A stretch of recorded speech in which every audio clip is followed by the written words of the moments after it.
Broadcasting live. It's America's longest running talk show on computers. It's Computer America, bringing you the biggest names in technology with guest interviews, new products, and your emails. Listen live at computeramerica.com on any device around the world. Email the show at live@computeramerica.com or find us on social media. Be sure to check out our website for contests, giveaways, show notes, live video stream, podcasts, and more. You're listening to Computer America.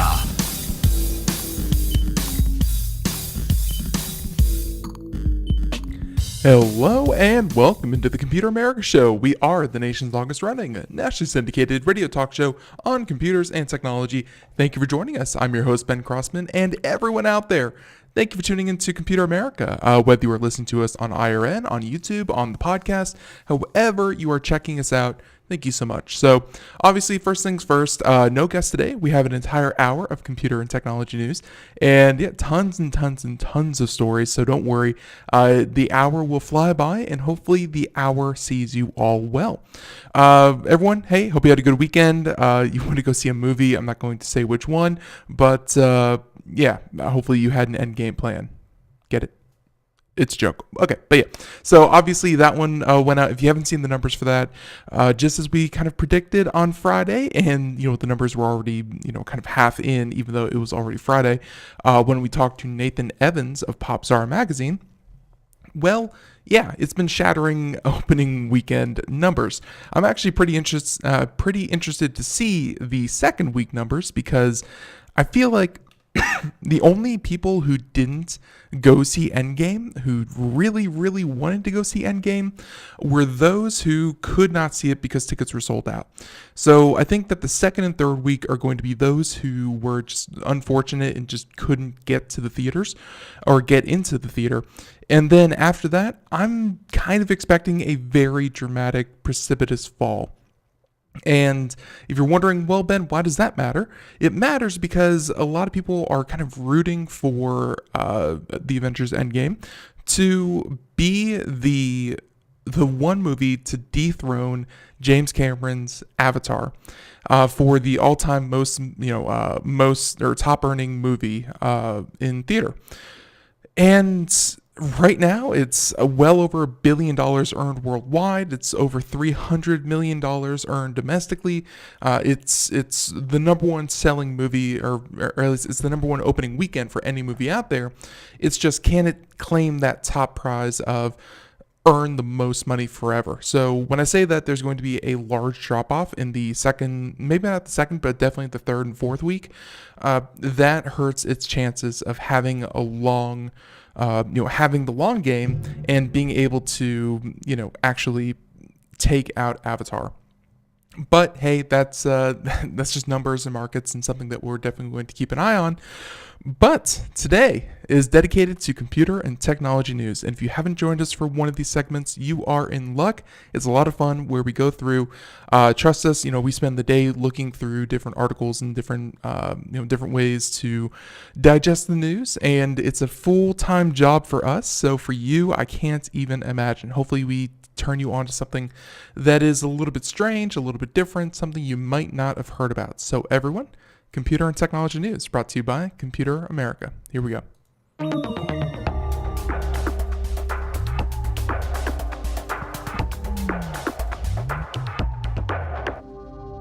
Ladies and gentlemen, let's start off with the good news. The great news, when I heard about this a couple of weeks ago, I was hoping this would be the case, and now we have actual confirmation. And for those of you who are like, well, Ben, what were we talking about a couple weeks ago? The answer is Burger King. This show not brought to you by Burger King, but I will say I'm a huge fan of the idea of the Impossible Burger. And rather, I should say the Impossible Whopper. These are plant-based burger substitutes that have the ability to really chew and taste and just have that texture, be a real analogy for a meat burger. And if you've ever had a vegetarian burger, they're made of all kinds of things, but the one thing that they are not close to, they're not close to a regular burger. You know, a veggie burger, I'm not saying that a vegetarian burger is not good. It just tastes like a vegetarian burger. The Impossible Burger, and which is the company that is partnering with Burger King to make the Impossible Whopper, if you want to connect the dots there. But they are coming out with this burger. They came out with a test trial in, I want to say, here we go, St. Louis. St. Louis. Earlier this month turned out to be a resounding success. Jose Sill, CEO of Burger King parent company RBI, said on an earnings call on Monday that the Impossible Burger would be sold in a few cities this summer, and if guest reactions stay strong, expanding to a nationwide launch later this year. So just short of a full-blown, this is a guarantee, but this is the needed first step that a major fast food chain, and we're not counting White Castle, because White Castle did something with maybe not the Impossible Burger. I think it was Beyond, where White Castle and Beyond Burger actually teamed up. But Burger King, you have to admit, is just hugely much further reaching than White Castle. So for one of these large chains to be able to offer a meat substitute. And the reason I like this is because this could give people the chance to try it before it actually gets distributed to grocery stores so that they can buy it at home. This gives people an experience that you really can't get anywhere else. And hopefully, if everything goes well, if it's hard to tell the difference between a plant-based and a meat-based burger, then quite possibly you could see people actually transitioning away from ground beef to this new form of food. It's a great thing, and there's tons of implications when it comes to the environmental impact, the monetary impact, there's a lot of things wrong with the meat industry. Unfortunately, it's still a very awesome industry because meat tastes so wonderful. But if we can take a bite out of it, this is certainly a good thing. Now, the union of one of America's oldest fast food chains and the relatively new fake meat startup Impossible Foods is an unlikely one, but is an indication that the American public is open to new meat alternatives. And crucially, the Impossible Burger seems to be attracting new customers to Burger King who normally wouldn't eat there in the first place, rather than giving usual patrons an alternative to their usual double quarter pound king.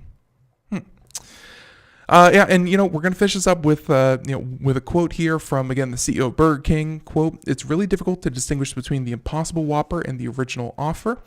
And based on guest reaction, we decided to advance our plans to expand the Impossible Whopper to select new markets this summer. And we're going to target a national rollout toward the end of the year if guest reaction continues to remain as strong as we've seen in St. Louis." So that's just what you want to hear. That's just the reaction that you'd like to hear about the Impossible Burger. So there you go. And by the way, this is coming to us from Engadget and Amrita Khalid wrote this, and actually in the article they say our editors, so Engadget's editors, tried version 2.0 of the Impossible Burger in January, and reactions were generally positive, Burger King won't be the first fast food chain to offer this. As we said before, White Castle added the Impossible slider to its menu last September, so it was impossible. More than 5,000 restaurants, including Red Robin and Hard Rock Cafe, have a menu item with Impossible meat. So it's getting more widespread. And again, I think everyone just needs that one place that's within driving distance that they can go and give it a shot. Just give it a try. Nothing wasted other than a few dollars. Like, if you don't like it, nothing lost other than a few dollars for a burger that you didn't enjoy. That's the goal. So I really like to see that. So some good news. Start the day off strong. We'll start off there. Now, let's see. Lots and lots of different articles that we could talk about. How about we go ahead and, how about good news to good news? I think that's the way that we should treat all news days. Unfortunately, sometimes there's bad news to report, but let's go ahead and, let's go ahead and get into this. So this is a video game developed to detect Alzheimer's disease seems to be working. And this is by Kotaku, Zach Ryzen, saying that Sea Hero Quest is a video game developed in partnership with Germany's Deutsche Telekom, game studio Glitchers, and several European universities, and it is designed to identify individuals who might have early and mild symptoms of dementia that medical tests aren't able to detect. Kind of makes you think, what does a video game do better than tests? Well, let's find out. When most people think of Alzheimer's disease, they think of an illness that ruins a person's memory. But while memory problems are a very common and severe problem with Alzheimer's disease, these are late-stage symptoms. Researchers and doctors want to catch the disease as early as possible before memory loss occurs to give future treatment the best chance of working. Which again, the game Sea Hero Quest, so CEA Hero Quest, was built as a way to identify people who might be at risk of Alzheimer's but aren't yet suffering any major symptoms of the disease. And according to a study recently published in the Journal of PNAS, it seems that the game is quite effective. Within the game, it's a VR game, so you have to have a virtual reality headset or some kind of virtual reality, phone holder, things like that. They said that they are given a map and shown checkpoints, and the map is taken away, and players must navigate to these checkpoints in the game without the map. So you can see where it's a very memory intensive, kind of problem that they're working through here. Now, with that being said, according to researchers, every 2 minutes spent playing the game is equal to 5 hours of lab-based research. Seems pretty dramatic. I don't know about that. Now, with that being said, because Sea Hero Quest has been out a few years and downloaded and played over 3 million players, they've collected the equivalent of 1,700 years of research data on Alzheimer's. That's, of course, just taking 3 million players, however much game time was actually played, and multiplying that to get you 1,700 years of research data. Researchers involved in the project study people who carried the APOE4 gene, which is thought to increase the person's risk of developing dementia as they played the game. They then compared these people's results to the results of folks who played the game who don't have that gene, saying that, quote, "We found that people have a high genetic risk, the APOE4 carriers, perform worse on spatial navigation tasks, they took less efficient routes to checkpoint goals, and that was a member of the team." So, of course, using data gathered from thousands of players who downloaded and played Sea Hero Quest, researchers were able to create a baseline that the test results could be compared to. In the future, the team hopes this data and the game will help identify people who need treatment for dementia before they begin suffering some of the worst late-stage symptoms. Very interesting, and I like the idea. Obviously, video games, they're very good at drawing you in, giving you a task, and letting you do your thing. So obviously, this is very important, but at the same time, you have to remember that this is not to replace actual treatment. This will not replace actual diagnosis. This is to say that, hey, you are performing outside the standard deviation of players, you are underperforming, or you are showing symptoms of XYZ, go see your physician. If this could be used as a screening tool, just a way to kind of immediately, raise a red flag for people who may not even know it, then I can only see this as a massive, massive positive. Now, with that being said, let's go ahead and continue. So, everyone, we are continuing on with computer technology news. Lots of different stories here. Just covered the Impossible Burger. Just finished up with the video game that can detect Alzheimer's and dementia patients. It's great. How about we discuss millennials? Yeah. Everyone's favorite punching bag, those group of people. And if you don't know who a millennial is, I believe the official millennial definition is anyone who's, I want to say 12 to 35, that 20-year gap is about the millennial age. And of course, after that comes Gen Z, I think is the next one that comes out. But yeah, millennials are a huge market, and they are growing up. They're getting their own places. They're having more money to spend. And, well, hey, it's time to really focus on marketing to them. The age of the baby boomer is over. Now it's time for the age of the millennial. So that puts a big old question mark on what the heck do these people want? What do they want to buy? What do they want to purchase? What do they like? How do markets respond to a new customer base? Check out this article. I don't know if I agree with it because obviously I fall well within the middle of the millennial scope, and I'm not sure how I feel about this myself. But let's go ahead. Ron Amadio from Ars Technica. Samsung built a $16,000, yes, you heard that right, $16,000 vertical TV for the millennials, saying that the Samsung's Zero, S-E-R-O, if you want to give it a Google, Zero is a 43-inch TV mounted on a rotating stand. This one's weird. You definitely want to check out the picture on this one. And you can see the full lineup here where they have the Zero, they have the Serif, and the frame, which I'm a huge fan of the frame. That thing looks super, super cool. But no, we're here to talk about the Zero. So, yeah, saying that it's tough to stand out in the TV market where everyone is shipping beautiful 4K panels in pretty much whatever size you want.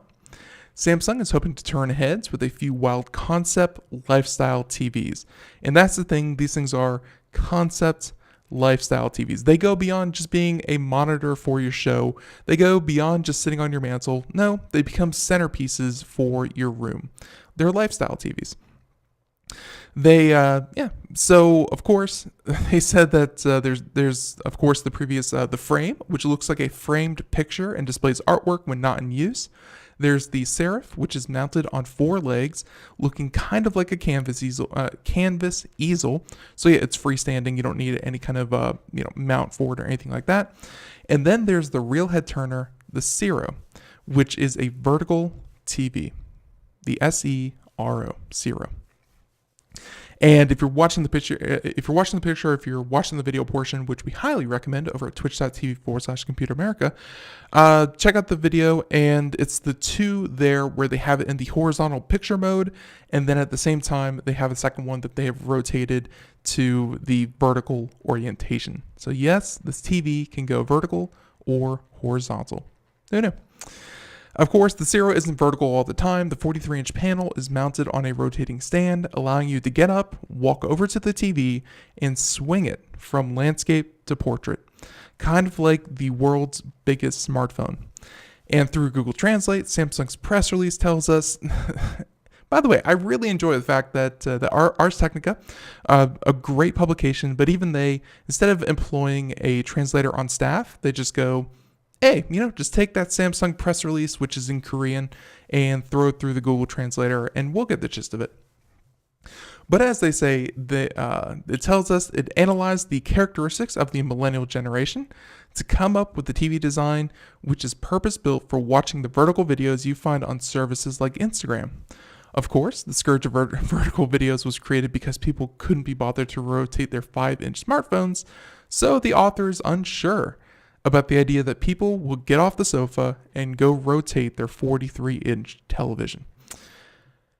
I have something to say about this, and before we go any further, we're just gonna get into this. The idea that they did any kind of market research and said, "Hey, you know what? All these kids are watching vertical videos on Instagram, on YouTube. You can see vertical videos just about anywhere that you see videos nowadays." So obviously, they built a television that would cater to both horizontal and vertical videos. But as the author of this article pointed out, and rightfully so, vertical videos are not a preference. They're not something that anyone really wants. It's just a matter of when you take your smartphone. See, I have one right here on the webcam. When you take your smartphone and you film and you hold it like a normal phone, instead of just doing the very simple, very classic holding it sideways. Horizontal video is how video was meant to be shot. Yes, you can do it vertically, but it messes up your resolution. Well, yeah, it turns it from like a 4:3 to like a 1:3 or something like that. It's really horrible, and you can't undo the damage once you shoot it in vertical video. You can't go back, hit a button, and turn it into a horizontally shot video. But yeah, instead of fixing, and I say this to Samsung because Samsung, of course, makes the televisions, and at the same time, they make the phones that people are using to record these videos.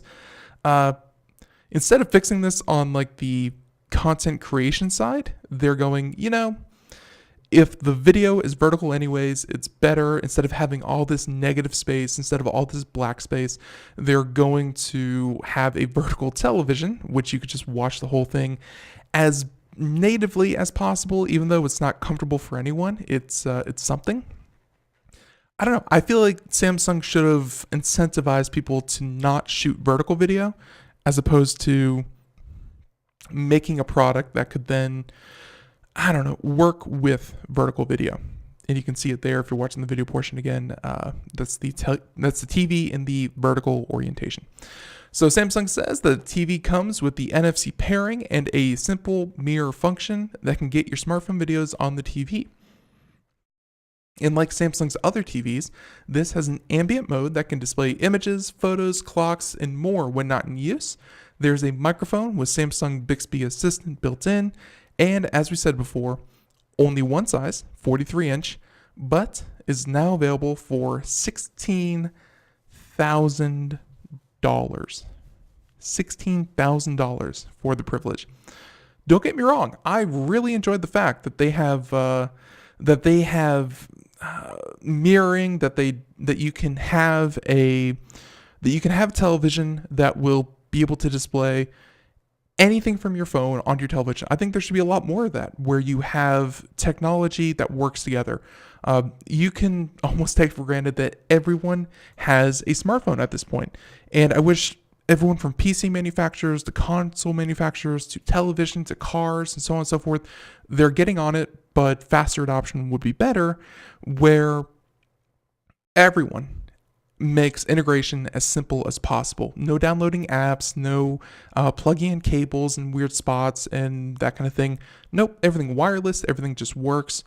That's what I want to see. So if nothing else, even though I think Samsung has really misinterpreted the millennial generation and what they desire, I like the fact that they are better, that they're realizing that people's digital lives are their phone and their television and more. So it's a step in the right direction. Okay, so if you have $16,000, go ahead, go buy that. That's certainly something different. Hey, how about weird hardware? Let's go from weird hardware to weird hardware. And Motorola, you may know them, they had a slew of great phones, and then they kind of fell off the face of the earth after, the iPhone came out, and they never really picked up traction again after the RAZR. And they know that. So that's why we may be seeing a leak here. And this is the Motorola foldable RAZR. Appears in a supposed leak. And I'm not sure how this is going to go because I'm sure a lot of people out there listening who had a RAZR, they were hugely popular in the early 2000s.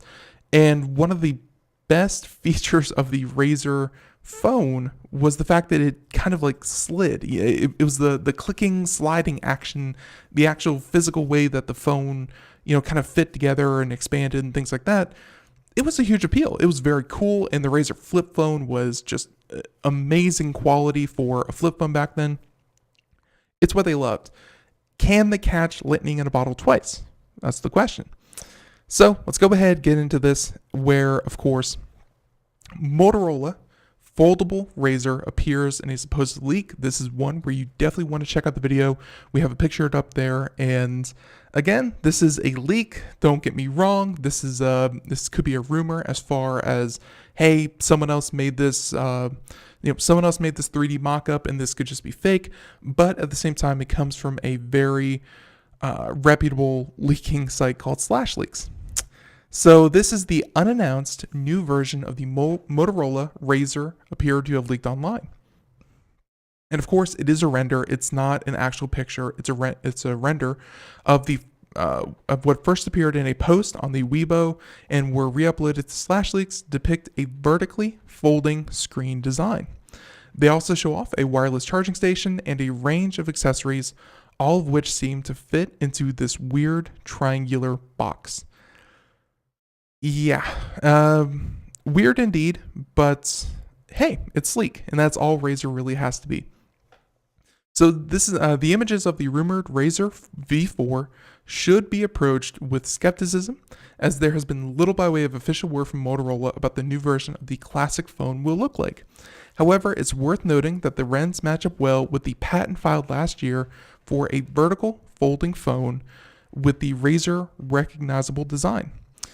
And yeah, so I guess I should describe it for everyone out there simply listening on the radio. Think of the old RAZR flip phone, but instead of when you flip it open, you have the screen on the top side and the keypad on the bottom. Imagine one continuous screen, much like the Samsung Fold that was just I guess kind of delayed in a lot of markets. But when you fold open like a book, you have that continuous screen, and you would get the same thing from the smartphone, where the phone screen would actually unfold and be one continuous screen and not split into two sections. Honestly, looks pretty slick. Very, very cool. And so back in January, the Wall Street Journal reported that Motorola was working on relaunching the RAZR as a folding phone. And at the time, the device was believed to have a $1,500 price tag. And it was speculated that the new version of RAZR could be available as early as next February. So next year, early next year, we could see this phone. It was speculated that the new version of the RAZR could be available in February, as we said, but that has yet to come to fruition. And Motorola did confirm that it is working on a modern update to its beloved feature phone. There you go. So no evidence as to when it will actually be released, no evidence that this is what it will actually look like. But if it does, honestly, it's a very sexy looking phone. It's very minimal. The fact that it can fold in half, I think a lot of people will like that because you don't really have to worry about screen protectors as much. The screen will stay protected while the outside of the phone will get banged up as it usually would. That's fine. That's perfect. The only thing I'm concerned about is whether or not they can actually do it. Because remember, folding screens, they're still pretty new technology. And to put it into a RAZR phone, I don't know Motorola's capabilities with these kinds of devices. But then on top of that, there's a question of $1,500. That is a top-end iPhone. That is one of the best, how do you put it? That is one of the best Samsung phones on the market. And does that actually line up with what you're getting? Obviously, if you buy an iPhone, if you buy a Samsung phone, Samsung Galaxy phone, you know what you're getting. The quality is going to be there. The reputation's there. The operating system is there. For Motorola, who really hasn't seen its heyday since feature phones, for them to come out and be as much or a little bit more than the most expensive phones on the market, that's a risky proposition. We saw Red do about the same thing. The Red with the Hydrogen 1 phone came out with a very, very impressive camera. It had a very different design and, of course, made by Red and not any other phone manufacturer. So the camera was amazing. But overall, the screen was, 720p. It had shortcomings in other departments. The battery was, okay, but it had heating problems. And overall, we saw a phone that was, $1,700 really kind of flop because it was the first generation. No one really knew what it was, and no one was really eager to ditch their current phones. So, hey, we'll have to see. Everyone, music playing in the background. That's, of course, our commercial. We'll come back. More Computer America right after this. Everyone, stay tuned.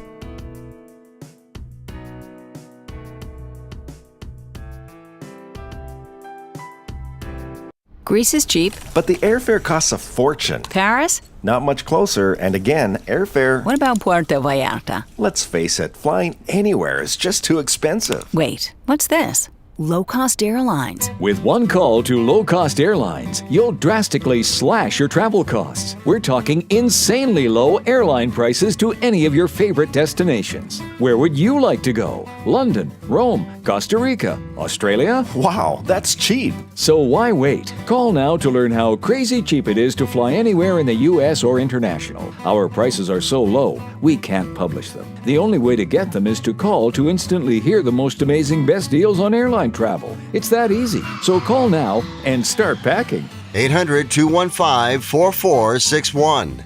800-215-4461. 800-215-4461. That's 800-215-4461. We are all Brother Wolf. 10 years ago, a group of locals banded together to create positive change. We took animals into our homes, held adoption events at local retailers, and talked to the community about our mission to help build a no-kill Asheville. A decade later, we have achieved so many victories for animals in need. There's been so much progress, yet there's still so much to do.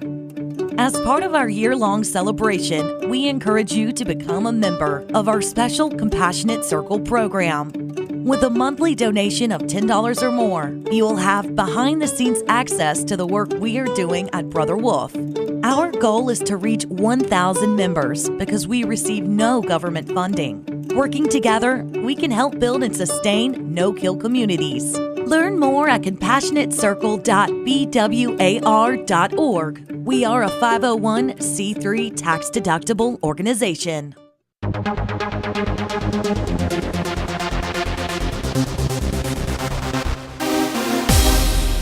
And welcome back to the Computer America Show. It is 32 minutes past the hour as we continue on here. If you're just joining us, where have you been all of our lives? Everyone, welcome into the Computer America Show. Feel free to check out the podcast, which is simply today's show, rebroadcast wherever podcasts are heard. And hey, if you don't get a chance to listen to us live on IRN or Twitch.tv or wherever else we are carried live, then hey, check out the podcast. It's today's show. Okay, now, with that being said, let's go ahead and continue on, everyone. We are just finishing up this Motorola, of course, coming out with a potential RAZR flip phone, but I promise it's a actual breathing smartphone, and I'm looking to see what actually comes of the RAZR V4, version 4. Because I think RAZR has a lot of goodwill. It's just, how do they channel that in? How do they mix nostalgia with actually putting out a good phone? You can't just milk people for their nostalgia. It actually has to find a place within a market. So let's see what happens. But that's story number 4. Story number 5. Let's talk about the Russians. Very serious topic. And something was found by the Norwegians claiming that the Russian Navy have new recruits. If you're wondering, how does this fit into a technology show, Ben? Well, here you go. This is coming to us from Ars Technica. Sean Gallagher talking about probable Russian Navy covert camera whale discovered by Norwegians. And you can see a picture of it there. You can see a picture of it there. A beluga whale with a nice little harness built on, or strapped around it, and fitted with a GoPro unit. Saying that evidence suggests that a Russian Navy has been looking for new ways to leverage what amounts to original underwater drone. That's right. Militarized cetaceans. I'm sure they mean dolphins in some weird scientific talk. But Norwegian fishermen discovered a friendly beluga whale in the Barents Sea off the northeastern coast of Norway on April 25th. Belugas are native to the Barents, so the whale's presence wasn't the surprise. The surprise was to see that it was fitted with a camera harness with Russian markings. Which I feel like if it was like a real, kind of I was supposed to say undercover, but probably underwater Russian operation, I don't know if they'd be so blatant as to leave Russian markings on their things, but I digress. The beluga kept approaching the fishing boats and rubbing against them in an apparent effort to remove the harness. After failed attempts to remove the harness themselves, fishermen sent photos to a marine biologist with Norway's Directorate of Fisheries, and they reported that the whale was in distress. A fisheries boat was in the area and responded, and as reported by the Directorate of Fisheries spokesperson on Facebook. Which, you can see that there. They saved the animal. They took off the harness because it was an obvious discomfort. And, they say, quote, "I have been in contact with some Russian researchers. They can confirm that it is nothing they are doing. They tell me this is most likely the Russian Navy in Murmansk." There you go. Now, of course, and the article goes into a lot more, and it goes into some of the pastime that, of course, happens with militaries and dolphins. And actually, of course, some chatters in the chat room point out very rightfully that of course, even the United States military has done that. They said that researchers have been using in the wartime for at least as far back as the 1960s. A Soviet research program into the use of sea mammals officially ended in 1990, but it apparently lived on long after that. In 2000, the BBC reported that dolphins that had been trained to kill enemy swimmers and attach limpet mines to enemy ships by the Soviet Navy had been sold to Iran. That's right, they were selling dolphins to Iran. Along with sea lions, walruses, seals, and a beluga whale. A former Soviet submariner who became a dolphin trainer told the news outlet that 4 dolphins and the beluga were originally trained by him to attack divers using harpoons mounted on their backs with a harness. Man, these dolphins do not play games, or at least their trainers do not play games. So, of course, at some point, Russia resumed where the Soviet Union had left off. The program went public in 2017.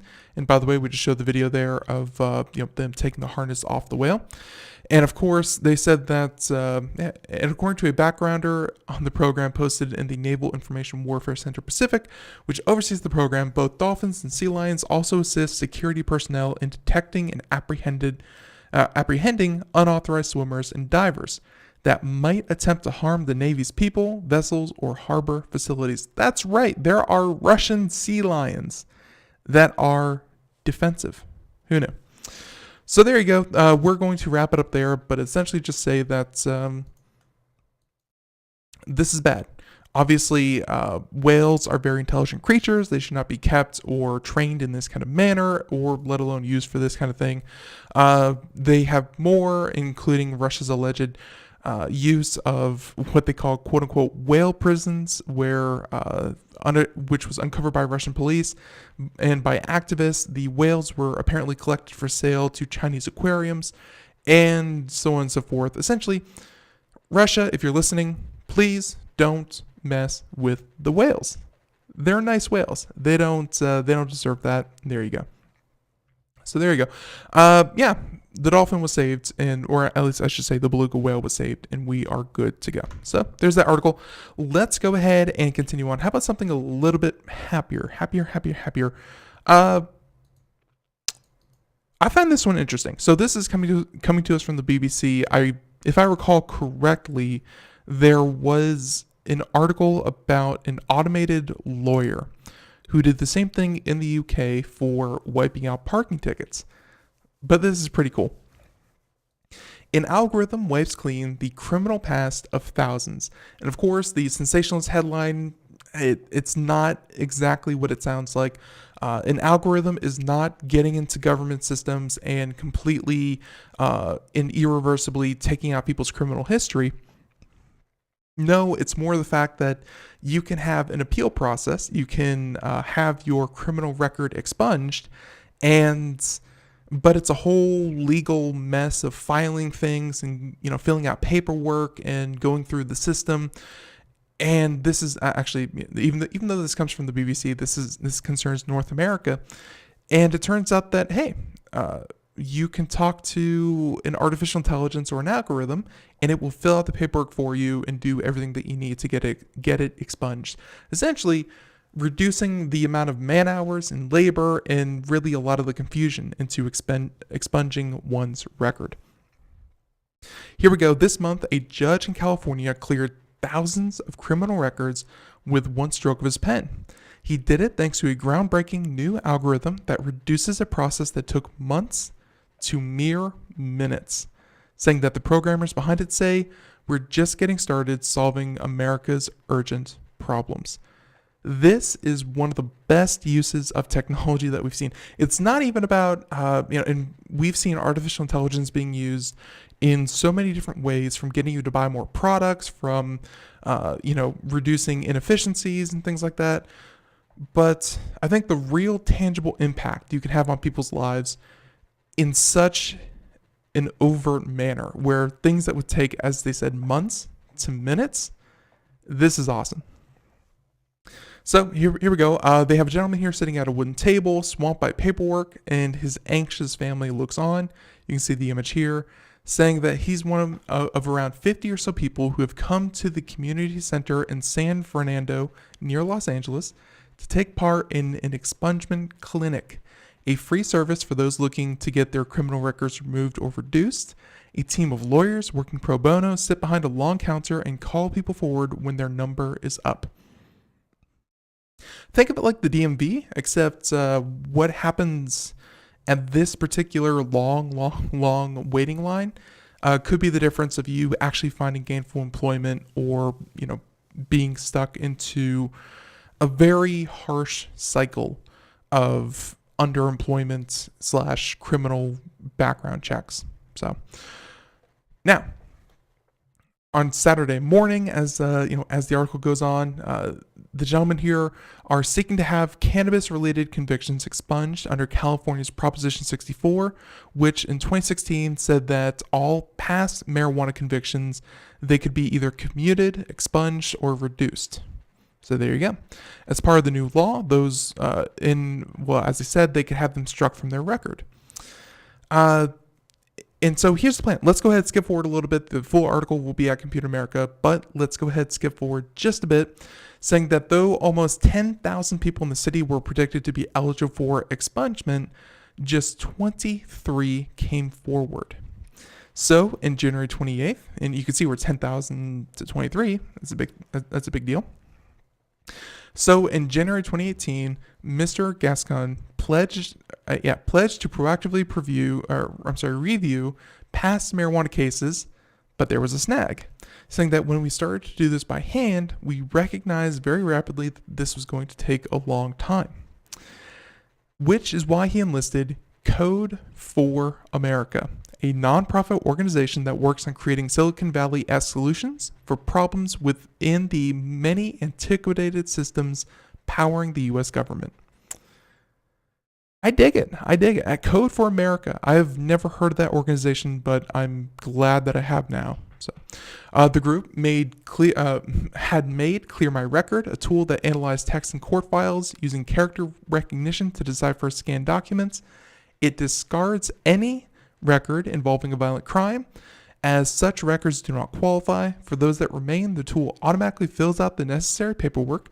In other words, the algorithm replaced the process being done manually to expunge clinic at the expungement clinic.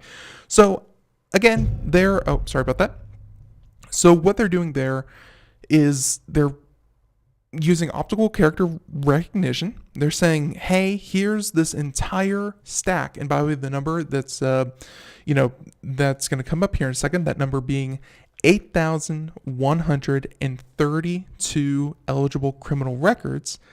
They were able to identify that in a matter of minutes, in addition to the 1,230 found manually already.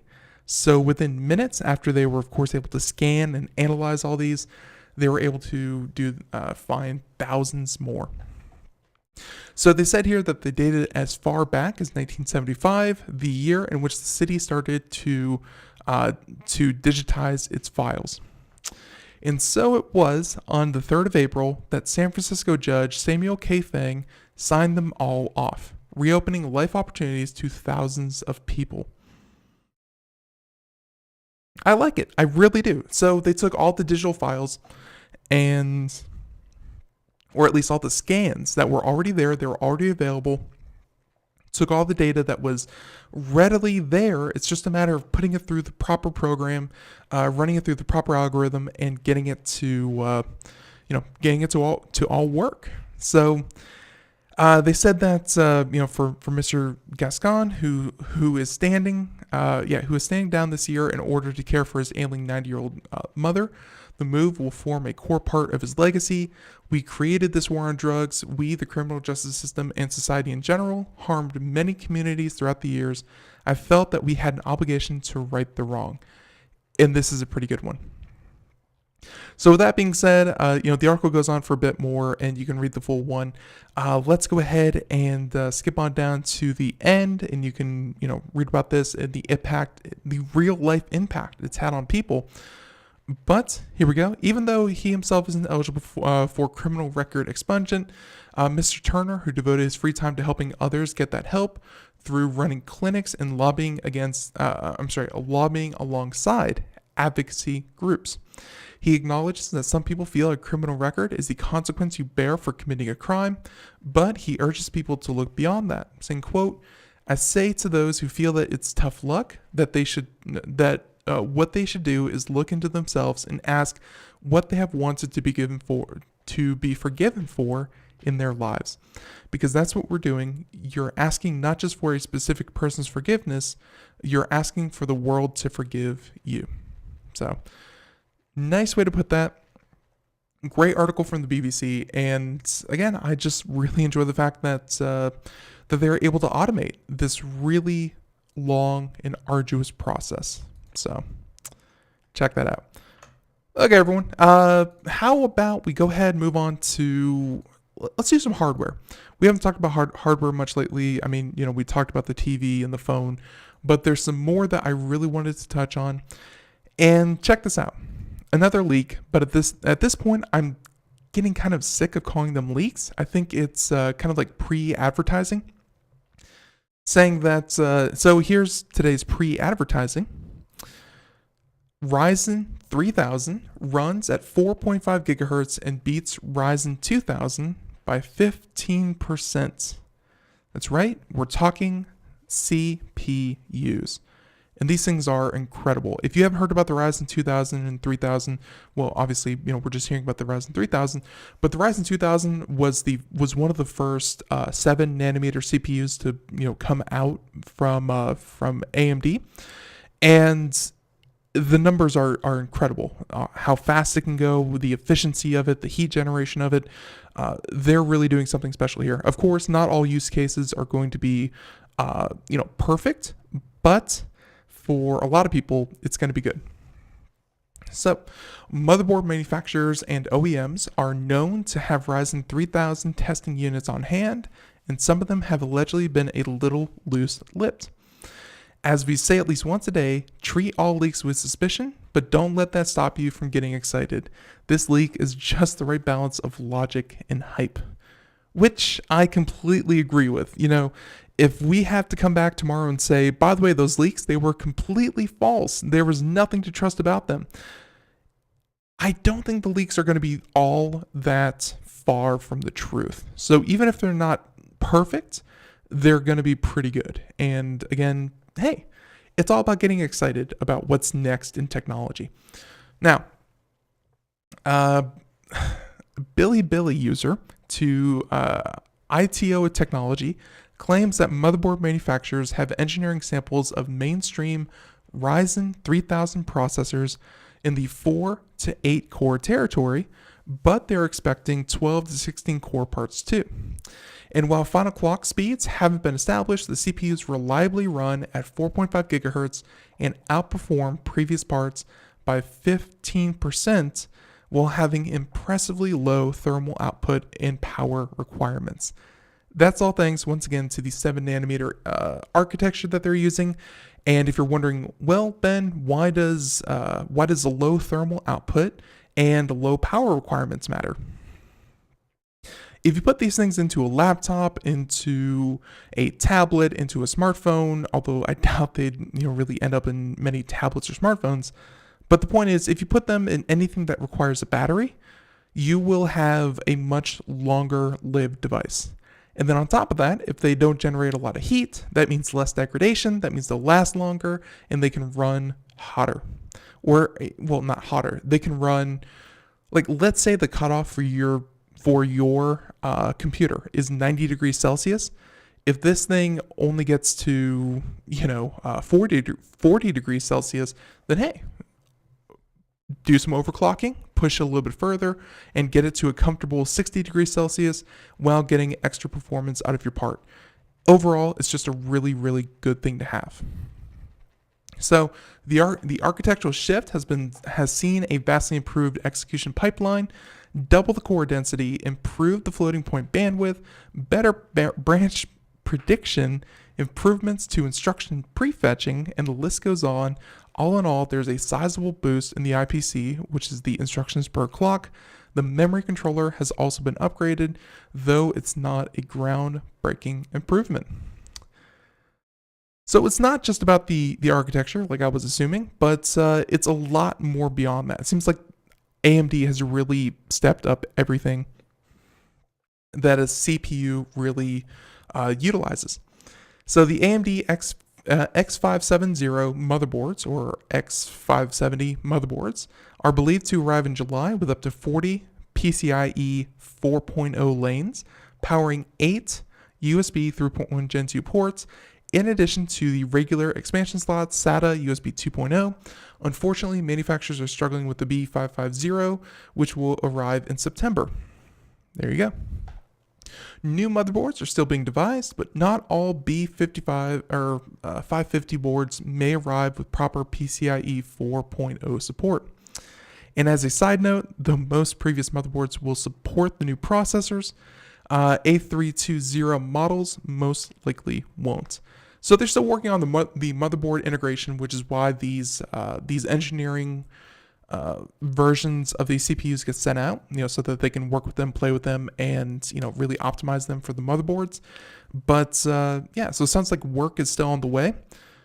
If this goes as planned, though, I think I can safely say, as far as AMD, if you're running an AMD system, and if you are wondering when is it time to upgrade, everything that I'm kind of reading here and picking up from this seems to say that if you're looking for an upgrade, don't bother upgrading this year.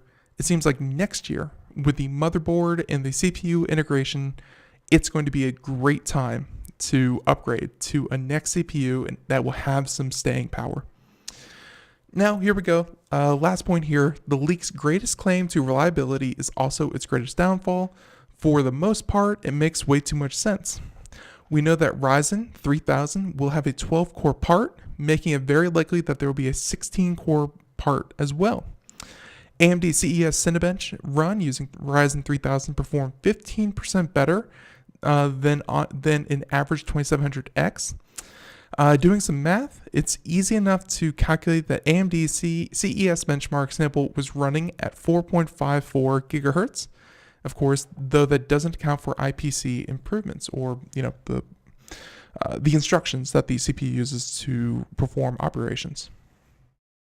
So a July release date is exactly mid-year. What AMD already promised us at CES, it's already confirmed that the X570 boards would have PCIe 4.0, and the only surprise is the number 40, which is double what the X470 boards currently offer. Is that too high, perhaps? But all in all, the leak is a logician's dream.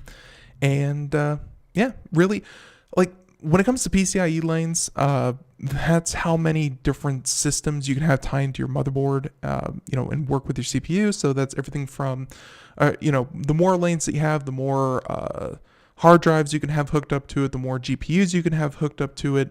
And it's something that Intel really dropped the ball on with their Intel Core i9 and the motherboards that they're using for their processors, where you had 8 PCIe lanes, or you had 12 or 16, and then AMD comes out right out of the gate and says we're going to have 40, and it's going to be awesome. So again, it seems like wherever Intel drops the ball, AMD is more than willing to pick it up, and that's what we like to see. It does not mean that Intel is bad or that anything coming of Intel is going to be worse than AMD. It's just that each one has their weak points and they're playing off of each other. And that's a great thing to see that's a great thing to see when it comes to hardware. You want that competition. You want the two forces pushing against each other so that the consumer, the end result, is that you get a better product all around. Okay, we have time for just about one more story. This hour has flown on by. I had one other story that I really wanted to do. Let's talk about, which one was it? Okay, how about this one? Just real quick, nice little relaxing story at the end of the day. This one coming to us from the BBC as well. Fraudsters who posed as Jason Statham to steal a victim's money. Ladies and gentlemen, let this article stand as a warning to you. If Jason Statham says that he needs a wire transfer, do not trust Jason Statham. So obviously a fraudster posing as a Hollywood actor, Jason Statham, cheated a British woman out of hundreds of thousands using an online scam. And of course, that's something that the BBC is reporting on. It comes as police warn such crimes are at epidemic levels, with Greater Manchester Police receiving reports of about 1,000 victims a month. Everyone out there, especially those living in the UK, if you are listening to my voice, please stop sending people money. They will ask for it. They will ask for it continuously. And it is never a good idea to send someone money you have never met in person. Please don't do it. Now, here we go, saying that it's the volume crime of the 21st century. One victim from the northwest of England told BBC Radio Manchester that she had lost a fortune after being targeted by a fraudster who has just got no feelings at all. It's a shame when those crooks and thieves have just no feelings at all. The woman, who has not to be named, said that she was targeted at a vulnerable time following the death of both her mother and her fiance. Where you could see someone like that would not be in the best headspace. Saying, quote, "I'm quite a strong person, but obviously certain things get to you and you let your guard down." The woman was starstruck, and you can see here they even have images of, they have reconstructions of what she had told this person. And so the woman was starstruck. She thought, "Oh, that's nice of him. I'm talking to his fans." And the fraudster then encouraged her to use encrypted WhatsApp service, sending her hundreds of messages over several months. And these include things like, "Send me a selfie of you. You're a special woman. And they have a quote here: "I really need you to do this for me because I can't trust anyone but you with my money. You will get the official website. Then you can set up an account." And just, all this horrible baby darling honey talk. Really despicable of these people. So here we go, saying that just send 20,000 tonight and tomorrow and do the same by then Friday, and it's already done. And just continuously pestering this woman until she sent it. Obviously, again, they are hoping, so of course we all know it's the tip of the iceberg. The amount of people that report fraud are reportedly about 5 to 10% of the amount of people who are actually victims. Fraud is an epidemic. We've got a big problem that we're trying to tackle, and I can see where if there are people out there who are embarrassed that they were tricked or that they don't want anyone to know that they were hoodwinked, you can see it's hard to get some actual concrete numbers. So don't feel bad. Report to the police if you are scammed, and at the same time, do the best you can to not get scammed in the first place. Never send to anyone money that you've never met in person. That is my tip to you. Ladies and gentlemen, the music means that we're just about done. Thank you so much for tuning in to Computer America. Tune in tomorrow, where I think we have a very special guest. Let me check that out for you real quick before we go. Tomorrow, we should have the University of East Anglia, where we'll be talking to, where we'll be talking to researchers, and I believe that one is about, actually, I don't quite remember what that one's about, but hey, it's going to be great. It's a university, researchers, they know their stuff, and it's going to be a lot of fun talking to them. So everyone, tune in tomorrow, 4 p.m. to 5 p.m. Eastern, and until then, have a great day. Thank you for tuning in to Computer America. Everyone, catch you then. Bye, everyone.